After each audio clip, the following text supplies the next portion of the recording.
முதலமைச்சராக பொறுப்பேற்ற பின் முதல் முறையாக கரூர் சென்ற முதலமைச்சர் விஜய்க்கு தொண்டர்கள் உற்சாக வரவேற்பளித்தனர். மக்கள் சந்திப்பு நிகழ்ச்சிக்கு வந்த முதலமைச்சருக்கு திருவள்ளுவர் சிலை வழங்கி பால்வளத்துறை அமைச்சர் விஜயலட்சுமி வரவேற்றார்.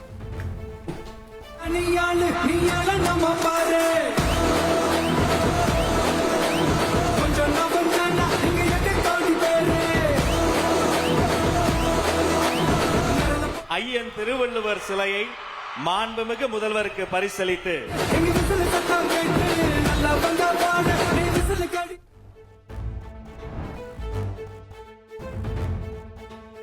கரூர் பயணத்தில் முதலமைச்சர் விஜய் கருப்பு சட்டை கருப்பு உடை அணிந்தார். கூட்ட நெரிசலில் உயிரிழந்தவர்களின் துயரத்தை குறிக்கும் வகையில் கருப்பு ஆடை அணிந்து வந்தார்.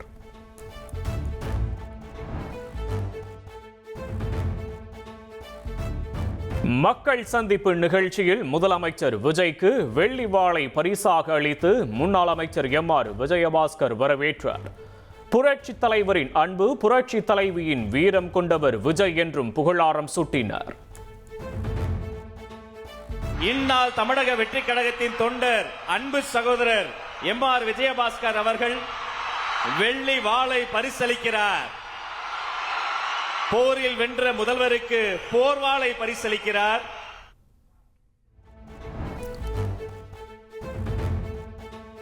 முதலமைச்சர் விஜயை முதலாக நேரில் பார்க்கும்போது உடல் சிலிர்த்து விட்டதாக முன்னாள் அமைச்சர் எம்.ஆர். விஜயபாஸ்கர் நிகழ்ச்சி. தனது தோளில் கை போட்டு போட்டோ எடுக்குமாறு முதலமைச்சர் விஜயிடம் கேட்டுக்கொண்டதாகவும் அவர் தெரிவித்துள்ளார். வெளியில 1000 சொல்லலாம், நான் நெகிழ்ந்து போனேன். இயக்கத்திலே நானும் புதுக்கோட்டை விஜயபாஸ்கர் 2 பேர் விஜயபாஸ்கர் ஸ்கொயர்னு சொன்னாங்க. போய் இயக்கத்தில் இணைந்தோம். அடுத்த நாள் தளபதி அவர்களை பார்ப்பதற்கு ஒரு வாய்ப்பு கிடைத்தது. மேடையிலே சென்று 2 மணி நேரம் சால்வை அணி வைத்து ஒவ்வொருவருக்கும் 4 போட்டோ எடுத்தார். நான் பார்த்ததே கிடையாது. அவ்வளவு அமைதியாக நாம் சொல்வதை கேட்டு அதற்கு பதில் சொல்லி, நான் நேரில் கேள்விப்பட்டதுக்கு நேரில் பார்க்கறதுக்கு உடம்பெல்லாம் சிலுக்கிற மாதிரியான ஒரு நிகழ்வு நடந்தது. தமிழகம் என்பது இனிமேல் தளபதி கையில் தான் இருக்கிறது. தளபதி ஆட்சிக்கு வந்திருக்கிறார்.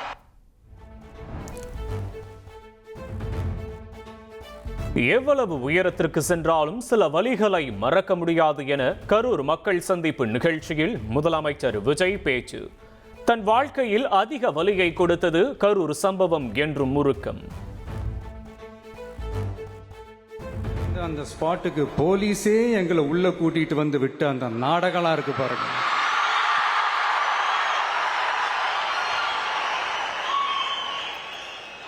நம்பிட்டேங்க, முழுசா நம்பிட்டேன். அன்னைக்கு இருந்த அந்த கரூர் போலீஸ் பேசும்போது தேங்க்ஸ்லாம் சொன்னேன் அவங்களுக்கு. எனக்கு தெரியாது இப்படி ஒரு நாடகம் நடக்கும். இதுக்கெல்லாம் யார் காரணம்?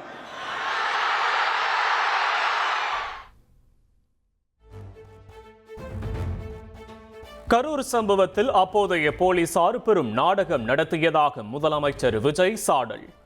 மக்கள் கூட்டம் இருந்தது தெரிந்தும் போலீசாரே தங்களை அழைத்து வந்து கரூர் கூட்டத்திற்குள் விட்டதாகவும் குற்றச்சாட்டு. அந்த ஹைவேல இருந்த அந்த ஸ்பாட்டுக்கு போலீஸே எங்களை உள்ள கூட்டிட்டு வந்து விட்டு அந்த நாடகம்லாம் இருக்கு பாருங்க.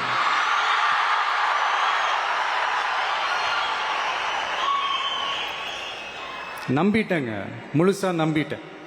அன்னைக்கு இருந்த அந்த கரூர் போலீஸ் பேசும்போது தேங்க்ஸ்லாம் சொன்னேன் அவங்களுக்கு. எனக்கு தெரியாது இப்படி ஒரு நாடகம் நடக்கும்.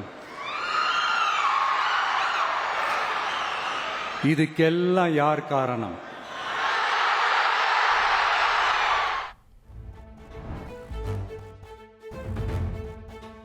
கரூர் சம்பவத்தில் வலி வேதனையுடன் இருந்த தன்னை ஓடி ஒளிந்தேன் என சொல்வதா என முதலமைச்சர் விஜய் ஆவேச பேச்சு.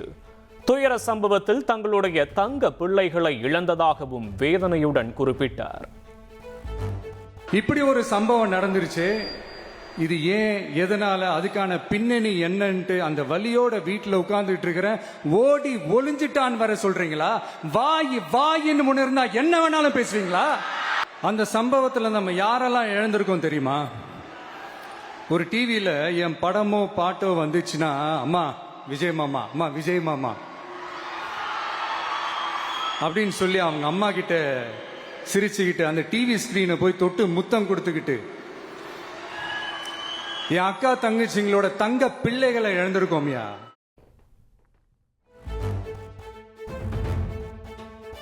கரூர் கூட்ட நெரிசலில் உயிரிழந்தவர்களுக்கு தாவேகா சார்பில் கரூரில் நினைவு சின்னம் அமைக்கப்படும் என முதலமைச்சர் விஜய் அறிவிப்பு. தன் மனதை விட்டு கரூர் எப்போதுமே நீங்காது எனவும் உருக்கம். இனி ஒரு அரசியல் சதிய, அரசியல் சூழ்ச்சிய யாரும் யோசிக்கவே கூடாதுன்றதுக்காகவே கரூர்ல ஒரு நினைவு சின்னத்தை நம்ம டிவிகே சார்பா அமைக்கப்படும் அப்படின்றத அறிவிக்கிறோம்.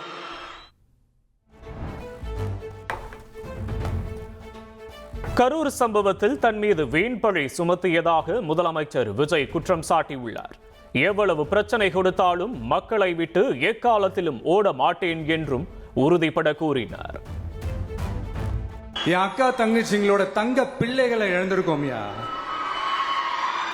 மழலை கூட சரியா வராதப்போ ஒரு பேப்பர் மேகசின்ல என் போட்டோவை பார்த்தா அது சிரிச்சுக்கிட்டு அந்த கள்ளங்கவடம் இல்லாத அந்த சிரிப்பு, அந்த கடவுள் மாதிரி இருக்கிற அந்த பச்சை பிள்ளைங்களை இழந்திருக்கோம்யா. என் அக்கா தங்கச்சி அண்ணன் தம்பி குடும்ப உறவுகளை இழந்து அந்த வலியோட இருக்கிற என்ன நீங்க ஏளனமா பேசுறீங்களா? என் மேல பழிய தூக்கி போடுறீங்களா?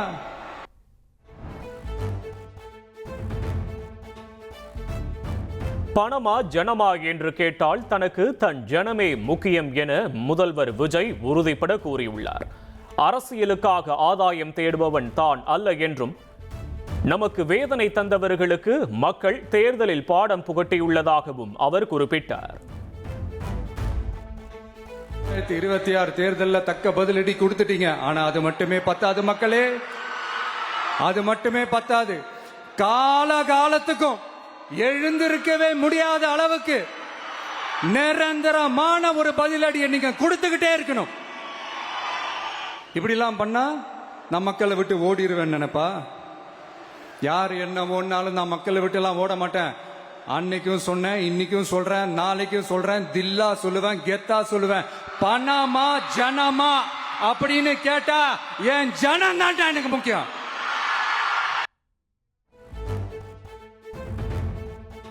பல்வேறு ஊழல்களை செய்த கரூர் கம்பெனிக்காரர் ஓடி ஒளிந்து விட்டதாக முன்னாள் அமைச்சர் செந்தில் பாலாஜியை மறைமுகமாக விமர்சித்த முதலமைச்சர் விஜய். வேட்டைக்காரன் படத்தின் புலி உருமுது பாடலை பாடிய அவர் தங்களுக்கும் பாட்டுக்கு பாட்டு கச்சேரி நடத்த தெரியும் என்றும் சாடினார். இந்த கொள்ளையை அடிச்சதுனாலதான் உங்க கரூர் கம்பெனி ஓனர் ஒருத்தர் எங்க இருக்காருன்னே தெரியாம ஓடு ஓடு ஓடு ஓடு ஓடு ஓடு ஓடு ஓடு வராம் பாரு வேட்டக்காரன் ஓடினே இருக்கிறாரு.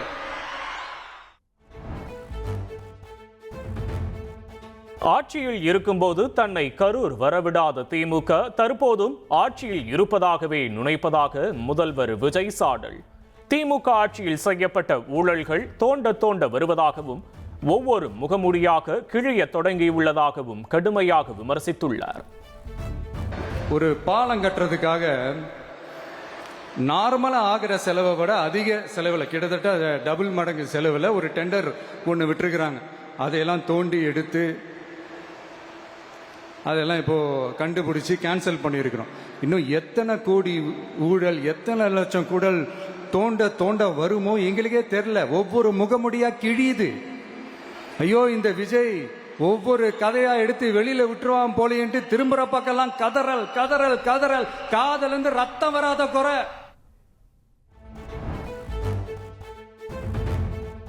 தாவேகா அரசியலுக்கு வந்ததில் இருந்தே ஒரு கூட்டம் குறை சொல்வதாக முதலமைச்சர் விஜய் பேசியுள்ளார். தொகுதி மறுவரையறை மேகதாது விவகாரத்தை சுட்டிக்காட்டி விஜய் ஆவேச பேச்சு. நம்ம மக்கள் அமைச்சு கொடுத்த நம்ம அரச குறைகள் மட்டும் டிசைனா மாடலா குறைகள் மட்டும் சொல்லுவாங்க. இந்த மேகதாது அணை சம்பந்தமான அந்த வழக்கில் தமிழ்நாட்டோட பெட்டிஷனை சுப்ரீம் கோர்ட் எப்போ ரிஜெக்ட் பண்ணுச்சு? அப்ப யார் ஆட்சியில் இருந்தா? ஏன் ஒழுங்கா வாதாடல? நீங்க ஒழுங்கா வாதாடி இருந்தீங்கன்னா அதை ரிஜெக்ட் பண்ணியிருக்க மாட்டாங்கல்ல. ஏன் ஸ்டாலின் சார் வேணும்னே விட்டுட்டாரா? ஏன் இப்படிலாம் கேள்வி கேட்கலாமா? இப்படிலாம் கேள்வி கேட்டாதான் மேகதாது அணை பத்தி பேசினதா அர்த்தமா? சென்ட்ரல் கவர்மெண்ட்லேருந்து அந்த டீலிமிட்டேஷனை திரும்ப கொண்டு வர போகிறதா ஒரு பேச்சு ஒன்று அடிபடுது. யார் என்ன டீலிமிட்டேஷன் கொண்டு வந்தாலும் தமிழ்நாடு அது ஒத்துக்காது.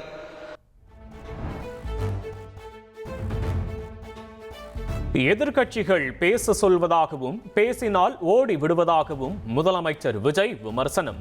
பார்ட்டி ஃபண்ட் என்ற ஒற்றை வார்த்தையால் எதிர்க்கட்சிகள் பதறிப்போய் உள்ளதாகவும் சாடியுள்ளார். ஒவ்வொரு டிபார்ட்மெண்ட்லயும் அந்த பார்ட்டி ஃபண்ட்,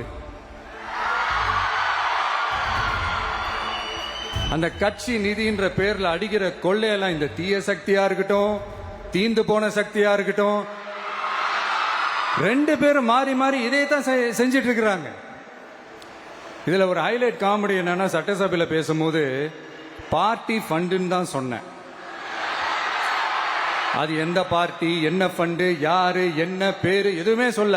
பார்ட்டி ஃபண்டுன்னு சொன்னவனை எடுத்தாங்க பாருங்க ஒரு ஓட்டம்.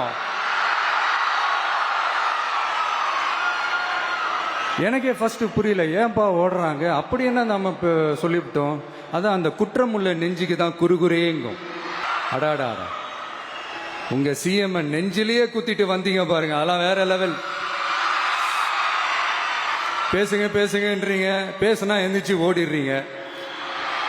இனிமே பேச ஆரம்பிக்கிறதுக்கு முன்னாடி என்ன பண்ணணும் அப்படின்னா, ஒரு நண்பர் ஒருத்தர் சொன்னார், மாண்புமிகு பேரவைத் தலைவர் அவர்களே எல்லா டோரையும் இழுத்து லாக் பண்ணுங்க அப்படின்னு சொல்லிட்டு தான் பேச்ச ஆரம்பிக்கணும் போல் இருக்கு. 5 நிமிடம் பேசியதற்கே கொளத்தூரில் கொத்து பரோட்டோ போட்டுவிட்டார்கள். இடைத்தேர்தலில் திமுகவை வெளுத்து விடுங்கள் என்றும் முதலமைச்சர் விஜய் பேசினார். நண்பர் ஒருத்தர் சொன்னார், மாண்புமிகு பேரவைத் தலைவர் அவர்களே எல்லா டோரையும் இழுத்து லாக் பண்ணுங்க அப்படின்னு சொல்லிட்டு தான் பேச்ச ஆரம்பிக்கணும் போல் இருக்கு. ஏன்னா பேசிட்டு இருக்கும் போது எந்திரிச்சு ஓடிடுறாங்க. 5 நிமிஷம் பேசினதுக்கே கொளத்தூர்ல கொத்து பரோட்டா போட்டாங்க. இந்த தீய சக்தி திருத்தவும் முடியாது, அவங்களா திருந்துவாங்கன்னு பார்த்தா அதுவும் நடக்க போறதில்ல. அதனால வரப்போற இடைத்தேர்தல மக்களே, இந்த தீய சக்தி திமுகவை நல்லா வெச்சு வெளுத்து விடுங்க. தமிழக அரசியலில் தீய சக்தியும் தீர்ந்து போன சக்தியும் கூட்டு களவாணிகள் என எதிர்க்கட்சிகள் மீது முதலமைச்சர் விஜய் பாய்ச்சல். தங்களுக்கு குதிரை பேரம் எல்லாம் தேவையில்லை என்றும், அரசியல் வியாபாரத்திற்கான பணம் வழங்கும் வெண்டிங் மெஷினை நீங்கள்தான் என்றும் சாடல். இந்த தீய சக்தி திமுக எங்க போய் நிக்குது, யார் கதவை தட்டிக்கிட்டு நிக்குது, அது உங்களுக்கே நல்லா தெரியும். மக்களே, இந்த தீய சக்தியும் தீந்து போன சக்தியும் வேற வேறலாம் இல்ல, கூட்டு களவாணிங்க. சொல்ல முடியுமா அவங்களால? எங்களுக்குள்ள ஒட்டும் இல்லை, உறவும் இல்லை, அறிவிக்க முடியுமா, நிரூபிக்க முடியுமா? இந்த வரப்போற இடைத்தேர்தல் அதை நிரூபிச்சு காட்டுங்க, அப்புறமா பேசுங்க.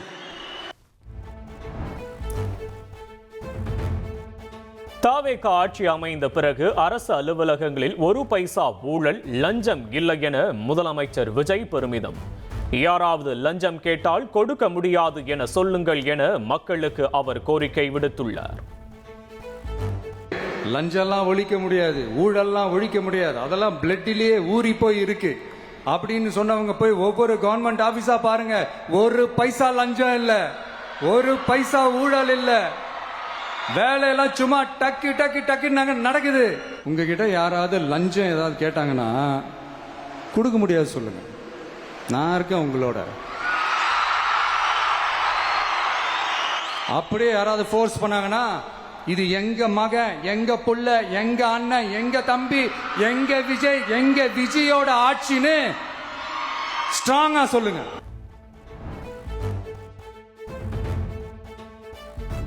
கரூரில் உரையாற்றிய முதலமைச்சர் விஜய் தான் ரீல் தாய் மாமன் அல்ல, ரியல் தாய் மாமன் என்று நெகிழ்ச்சியாக பேசியுள்ளார். அண்ணா பிறந்த நாளில் ஏழை எளிய குடும்பங்களுக்கு உதவும் வகையில் தாய்மாமன் தங்க மோதிரம் திட்டம் செயல்படுத்தப்படும் என்றும் அறிவித்துள்ளார். இப்பவும் சொல்றேன், நம்ம விவசாய பெருமக்களே, உங்களோட இந்த அரசு கூடவே நிற்கும். பெண்கள் பாதுகாப்புக்காக சிங்கப்பெண் அதிரடி படை, அது உங்களுக்கு நல்லா முன்னாடியே தெரியும். வரப்போற அறிஞர் அண்ணா அவர்களுடைய பிறந்த நாள்ல உங்க அண்ணனுடைய அரசுல தாய் மாமன் தங்க மோதிர திட்டம் அறிவிக்கப்படும். இதெல்லாம் கேட்டாங்களே, வாக்குறுதி கொடுத்தீங்களே, என்னாச்சு என்னாச்சுன்னு. இந்த தீய சக்தி மாதிரி ரீல் தாய் மாமன்லாம் கிடையாது, ரியல் தாய் மாமன். எப்படி ரியல் தாய் மாமன்.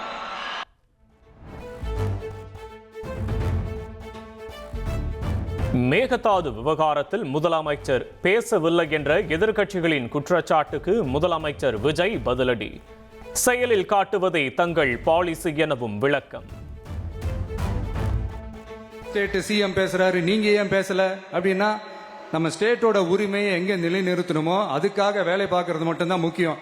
சும்மா சவால் விட்டுக்கிட்டு சீண்டி பார், நான் யார் தெரியுமா, தொட்டு பார், இப்படிலாம் பேசிக்கிட்டு இருந்தா வேலைக்கு ஆகாது. சும்மா பேசி பேசி பிரச்சனையை வளர்த்துக்கிட்டு யார் மேலேயாவது பழிய தூக்கி போட்டுட்டு அப்புறம் மக்களை அம்போன்னு தெருவில் விட்டுட்டு இப்படிதான் ஒரு அரசியல் பண்ணணும்னா அந்த அரசியல் நமக்கு தேவையும் இல்லை, அதை நம்ம செய்யவும் போறதில்லை. Talk less work more mode தான், அதுதான் நம்ம பாலிசியே.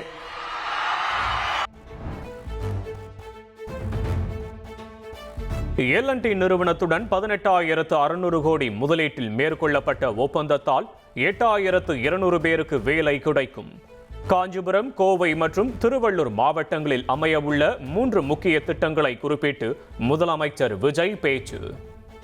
மக்கள் அப்படி ஒரு பெருமூச்சு ஒன்று விடுறாங்க, அதை பார்த்து நமக்கு அப்படி ஒரு ஹாப்பினஸ். இதுக்கு மேல என்ன வேணும்? ஏன் இதெல்லாம் பண்ண முடியாது? மனசுன்னு ஒன்று இருந்தா பண்ணலாம், இப்ப பண்ணல.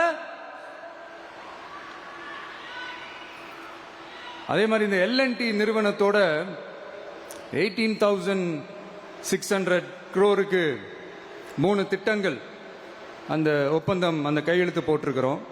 கிட்டத்தட்ட 8,200 பேருக்கு வேலை வாய்ப்பு. நான் சொல்றது அந்த 3 மாவட்டத்தை சேர்ந்தவங்களுக்கே அவ்வளவு வேலை வாய்ப்பு.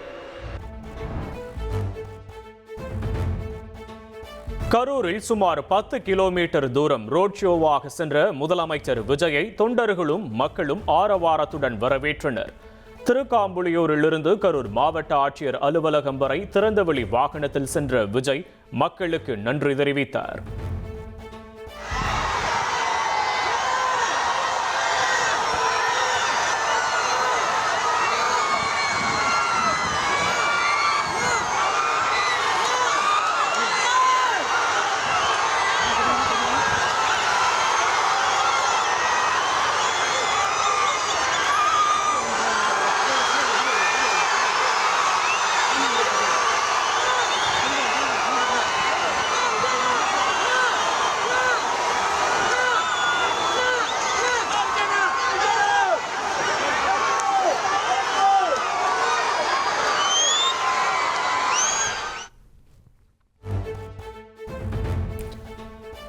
கரூரில் உள்ள விருந்தினர் மாளிகையில் முதலமைச்சர் விஜய்க்கு காவல்துறை சார்பில் அணிவகுப்பு மரியாதை அளிக்கப்பட்டது.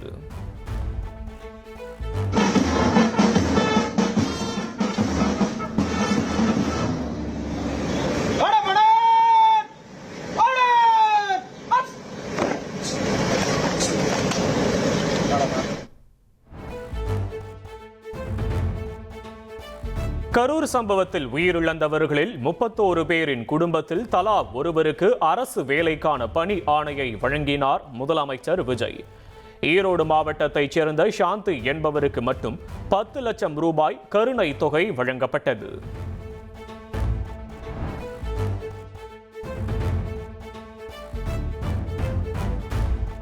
வருவாய்த்துறை, பள்ளிக்கல்வித்துறை, ஊரக வளர்ச்சித்துறை உட்பட பல்வேறு துறைகளின் கீழ் பணி நியமன ஆணை, இளநிலை உதவியாளர், அலுவலக உதவியாளர், இரவு காவலர் உள்ளிட்ட பல்வேறு பணிகளுக்கான ஆணைகளை முதலமைச்சர் விஜய் வழங்கினார்.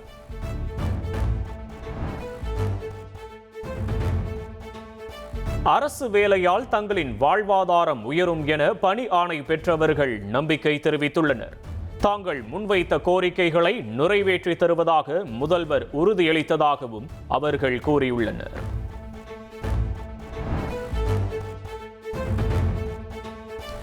வெற்றி பெற்றவர்கள் எல்லாம் வீரர்கள் அல்ல என முதல்வர் விஜயை திமுக பொதுச் செயலாளர் துரைமுருகன் விமர்சித்துள்ளார்.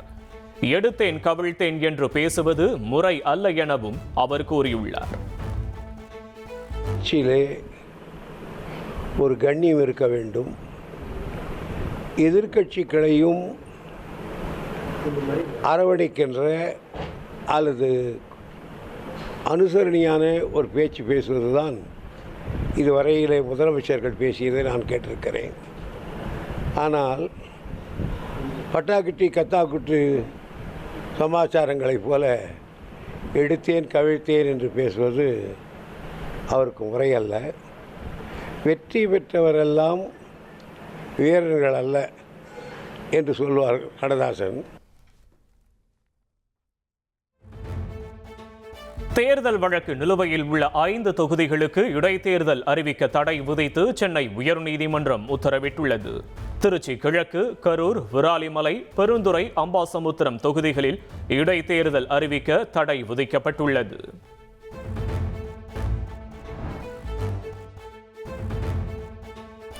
தாவேகா எம்எல்ஏக்களிடம் பேரம் பேசியதாக கைது செய்யப்பட்ட மருத்துவர் சேதுராஜன் செந்தில் பாலாஜிக்கு நெருக்கமானவர். தாவேகா ஆட்சியை கவிழ்க்க சதித்திட்டம் தீட்டிய வழக்கின் விசாரணையில் அதிர்ச்சி தகவல்.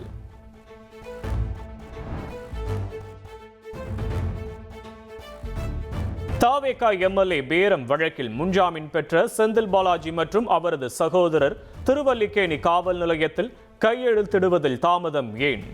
நீதிமன்ற உத்தரவு நகல் இன்னும் கிடைக்காததால் கையெழுத்திடவில்லை என்றும், பிணை உத்தரவாதம் சமர்ப்பிக்கப்பட்ட பின் கையெழுத்திடுவார்கள் என்றும் வழக்கறிஞர்கள் தரப்பில் தெரிவிக்கப்பட்டுள்ளது.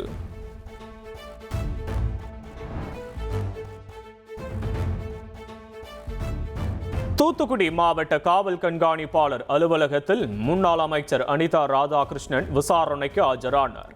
தாவேகாவில் இணைய சொல்லி மிரட்டியதாக அவர் முன்வைத்த குற்றச்சாட்டு குறித்து விசாரணை நடத்தப்பட்டது.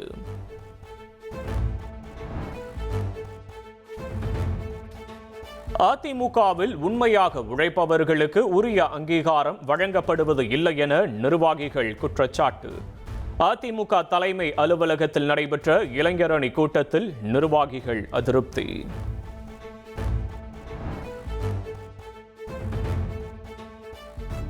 கர்நாடக அணைகளின் நீர் இருப்பு 9 நாட்களில் 25 TMC உயர்ந்துள்ள நிலையில் காவிரியில் நீரை திறந்துவிட கர்நாடக அரசுக்கு வலியுறுத்த வேண்டும். தமிழக அரசுக்கு பாமக தலைவர் அன்புமணி ராமதாஸ் வலியுறுத்தியுள்ளார்.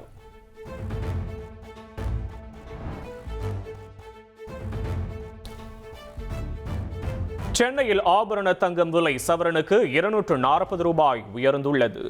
ஒரு சவரன் ஆபரண தங்கம் 1,06,800 ரூபாய்க்கு விற்பனையாகிறது.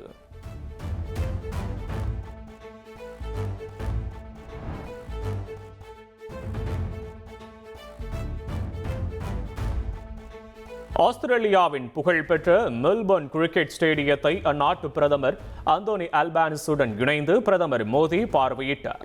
தொடர்ந்து அங்கு பயிற்சியில் இருந்த வீரர் வீராங்கனைகளுடன் கலந்துரையாடிய பிரதமர் அவர்களின் ஜெர்சியில் கையெழுத்திட்டார்.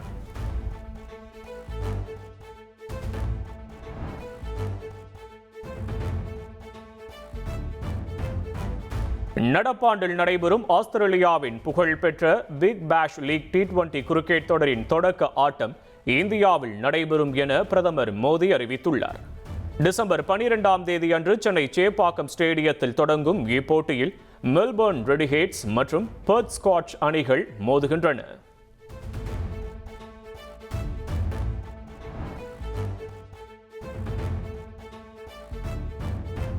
பிரதமர் மோடிக்கு கிரிக்கெட் பேட்டை பரிசளித்துள்ளார் ஆஸ்திரேலிய பிரதமர்.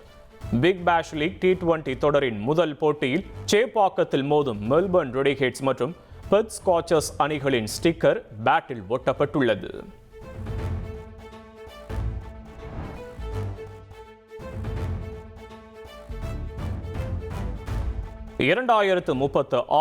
ஆண்டு ஒலிம்பிக் போட்டிகளை இந்தியா நடத்துவதற்கான முயற்சியை ஆஸ்திரேலியா ஆதரிக்கும் என்று பிரதமர் அந்தோனி அல்பானிஸ் மெல்போர்னில் உறுதியளித்துள்ளார். ஒலிம்பிக் போட்டிகளை நடத்த இந்தியா ஆர்வம் காட்டி வரும் நிலையில் ஆஸ்திரேலியா ஆதரவு.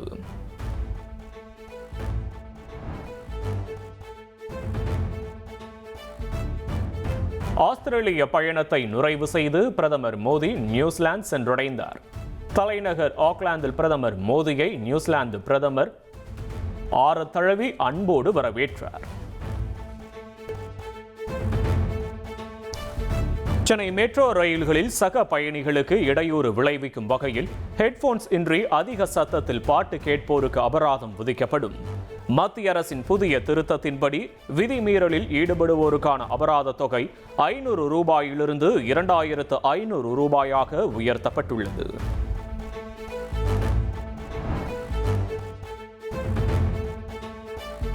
வயநாடு நிலச்சரிவில் மாயமான தொழிலாளர்களை தேடும் பணி 4வது நாளாக தொடர்கிறது. இதுவரை 7 பேரின் சடலங்கள் மீட்கப்பட்டுள்ள நிலையில் மேலும் ஒருவரை தேடும் பணி நடைபெற்று வருகிறது.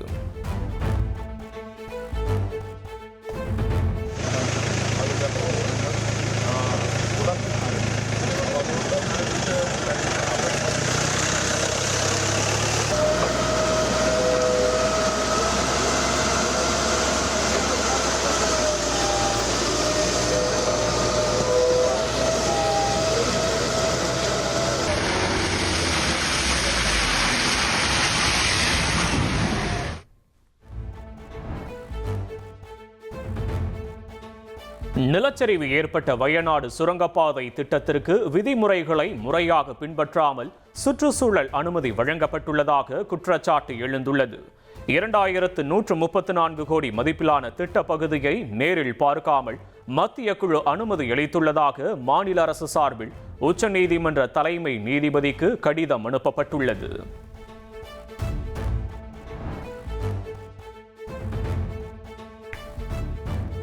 வாட்ஸ்ஆப்பில் கொண்டு வரப்படவுள்ள யூசர் நேம் அம்சம் குறித்து மத்திய அரசிடம் மெட்டா நிறுவனம் விளக்கம். யூசர் நேம் அம்சம் ஆய்வில் உள்ளதாகவும் இதன் மூலம் பயனர்களின் தனி உரிமை பாதுகாக்கப்படும் எனவும் மெட்டா நிறுவனம் தெரிவித்துள்ளது.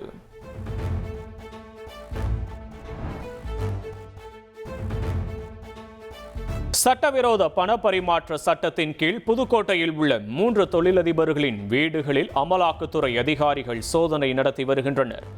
துப்பாக்கி ஏந்திய துணை ராணுவ படையினரின் பாதுகாப்புடன் திமுக நிர்வாகி மகன் உட்பட 3 பேரின் வீடுகளில் சோதனை தீவிரமாக நடைபெற்று வருகிறது.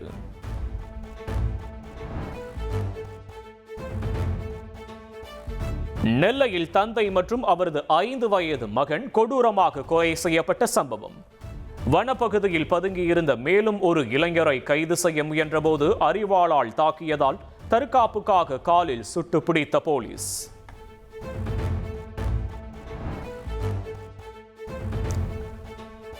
தூத்துக்குடி மாவட்டம் ஸ்ரீவைகுண்டம் அருகே நள்ளிரவில் தூங்கிக் கொண்டிருந்த முதியவரை மர்ம நபர்கள் தரதரவென வெளியே இழுத்து வந்து அரிவாளால் வெட்டியதால் பரபரப்பு. பதற்றமான சூழல் நிலவுவதால் 100க்கும் மேற்பட்ட போலீசார் குவிக்கப்பட்டு தீவிர விசாரணை.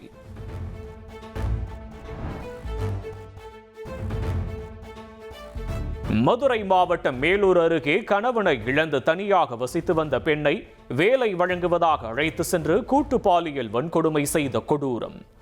17 வயது சிறுவன் உட்பட 5 பேரை கைது செய்து போலீசார் தீவிர விசாரணை.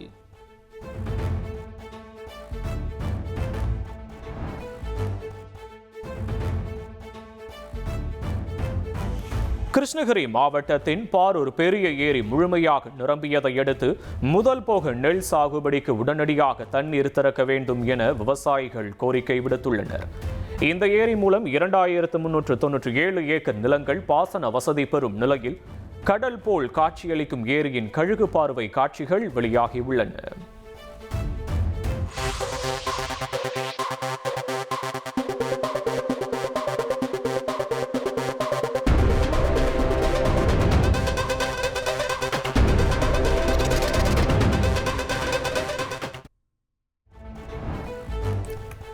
இயக்குனர் சுதா கொங்கராவின் வழக்கால் சிக்கலில் இருந்த இதயம் முரளி திரைப்படம் நீதிமன்ற தடை உத்தரவு ஏதுமின்றி திட்டமிட்டபடி திரையரங்குகளில் வெளியானது. சம்பள பாக்கி பிரச்சனையை மத்தியஸ்தர் மூலம் தீர்த்து கொள்ள அறிவுறுத்திய நீதிபதிகள் படத்திற்கு தடை விதிக்க மறுத்துள்ளனர். ஒளிப்பதிவாளரும் தேசிய விருது பெற்ற இயக்குனருமான செழியன் மறைவுக்கு இயக்குனர் பாலா உள்ளிட்ட திரை உலகினர் இரங்கல். சென்னை போரூரில் உள்ள நாம் தமிழர் கட்சி அலுவலகத்தில் வைக்கப்பட்டுள்ள உடலுக்கு சீமான் உள்ளிட்ட அரசியல் தலைவர்களும் அஞ்சலி.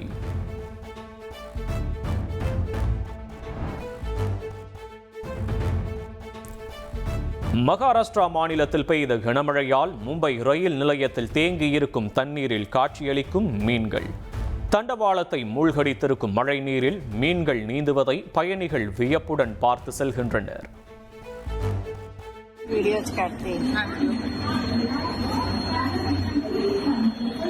ते पाण्यामधून आले का? येतात ते तिकडे त्यांना माहिती ना आपण कुठे कुठलाही रस्ता पटरीमध्ये आलोय. 4-5 जणच येते एकमेकांना घेऊन फिरतात ते. सांभाळून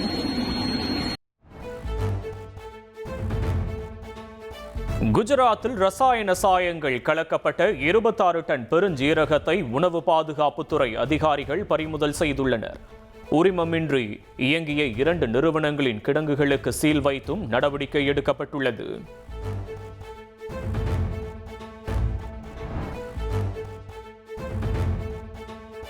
மகாராஷ்டிராவின் சந்தலா வனப்பகுதியில் காட்டு யானை தாக்கியதில் இளைஞர் உயிரிழந்தது அதிர்ச்சியை ஏற்படுத்தியுள்ளது. காட்டு யானைக்கு அருகில் சென்று செல்ஃபி எடுக்க முயன்றபோது யானை தாக்கியதில் அவர் உயிரிழந்தார்.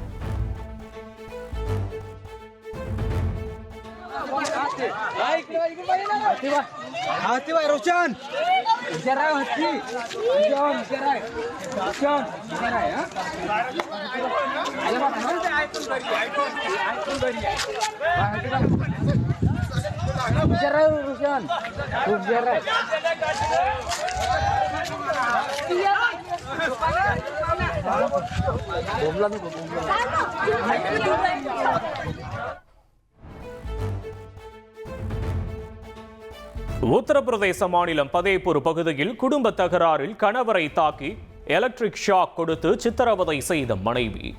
கவலைக்கிடமாக இருக்கும் கணவர் மருத்துவமனையில் அனுமதிக்கப்பட்டுள்ள நிலையில் மனைவியை கைது செய்து போலீசார் விசாரணை மேற்கொண்டு வருகின்றனர்.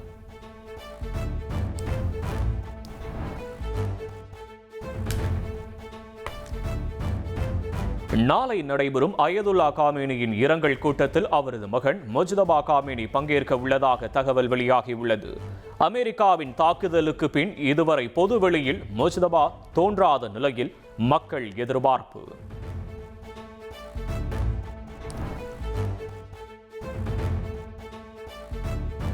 போர் நிறுத்தத்திற்கு மத்தியிலும் காசாவில் இஸ்ரேல் நடத்தி வரும் தொடர் தாக்குதலால் மேலும் 6 பேர் உயிரிழந்துள்ளனர்.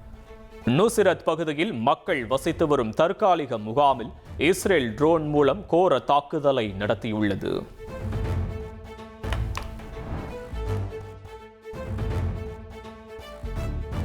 இலங்கை நீர்கொழும்பு சிறைச்சாலையில் ஏற்பட்ட பயங்கர மோதலை தொடர்ந்து அங்கிருந்த கைதிகள் பலத்த பாதுகாப்புடன் இருவேறு சிறைகளுக்கு மாற்றப்பட்டனர்.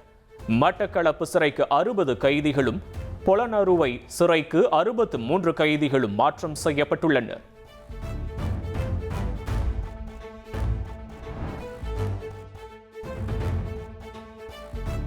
தென்கிழக்கு சீனாவில் உள்ள காலனி தொழிற்சாலையில் பயங்கர தீ விபத்து. தொழிற்சாலைக்குள் 239 பேர் இருந்த நிலையில் 28 பேர் தீயில் சிக்கி பரிதாபமாக உயிரிழந்தனர்.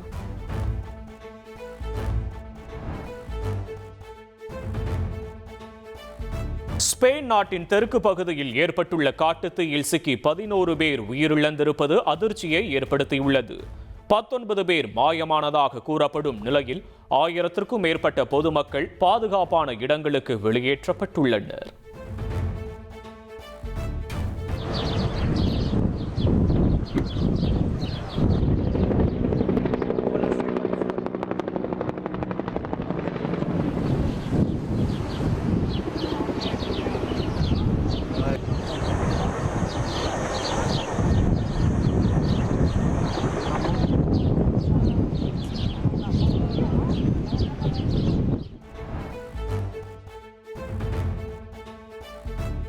ஃபிஃபா கால்பந்து உலக கோப்பையில் பங்கேற்று நாடு திரும்பிய எகிப்து அணிக்கு சொந்த ஊரில் பிரம்மாண்ட வரவேற்பு அளிக்கப்பட்டது.